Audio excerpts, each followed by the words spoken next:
Climate action is a term that's used to describe the action that we need to take in response to the crisis that's being caused by climate change. That action falls into two categories. The first is addressing the causes of climate change, which is quite often referred to as climate change mitigation.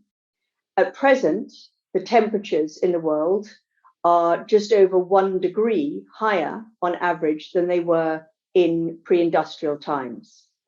And the IPCC, that's the International Committee that looks at climate change, has published a report which has made it clear that if temperatures go beyond 1.5 degrees above pre-industrial levels, then we're getting into dangerous levels of global warming for mankind.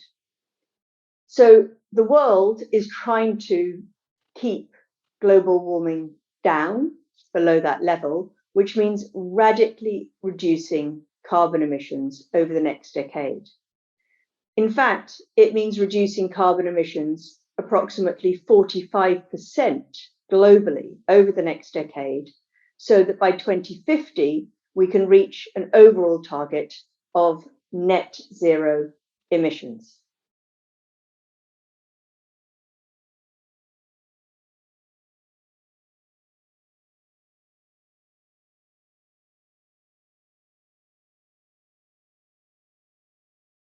Climate change is already taking place, but the impacts of climate change will intensify over the coming decades.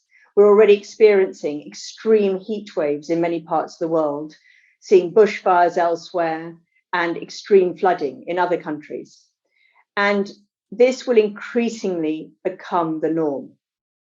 So we need to make sure that our assets, that's the buildings we occupy or the transport systems that we rely on, are protected, and that we anticipate those changes to the climate and can make sure those assets will continue to perform in future, or if those kinds of events disrupt the performance, they can recover quickly. But we don't only need to worry about physical risk. We also need to worry about transition risk. Transition risk, it recognizes the fact that if we are going to get to net zero by 2050, that will require transformational change in every aspect of society. That transformational change means changes to policy and legislation. It means changes to financing. It also means changes to the expectations of citizens and customers.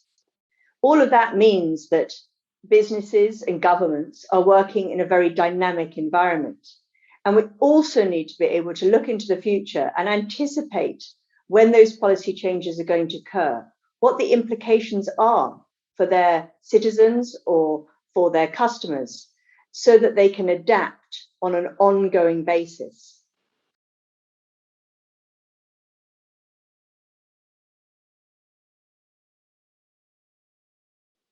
We can't afford to wait for other people to take action on climate change. We must all do what we can within our own sphere of influence. The situation is critical. Governments, businesses, and citizens all need to take action. The action that businesses can take falls into ambition, action, and advocacy. Ambition means deciding that you're going to be a net zero company and setting an ambitious target to reach net zero by 2050. There's a global campaign, Race to Zero, which is promoting this approach. Europe has made a commitment to reduce our emissions 30% by 2025, and that will enable us to reduce our emissions further over the remainder of the decade and be a net zero company by 2030. Like most companies, we won't be able to reduce all our emissions to zero, and therefore we'll need to offset some of our emissions, for instance, by planting trees that store carbon from the atmosphere. The second is to make a clear plan as to how you're going to achieve that target and to take the necessary action that's required across your organization, whatever it is that your organization does. Every company's action plan is unique because it reflects their business, but it's essentially about reducing the amount of energy that's consumed in our buildings and switching to renewable energy in our buildings and any vehicles that we use. It's also about reducing business travel and employee commuting, and doing that using electric vehicles or bicycles rather than cars powered by fossil fuel. And finally, it's about our responsibility as businesses for the goods and services that we purchase. So by setting a net zero target as a business, we also have the opportunity to influence our supply chain and encourage them to become net zero also.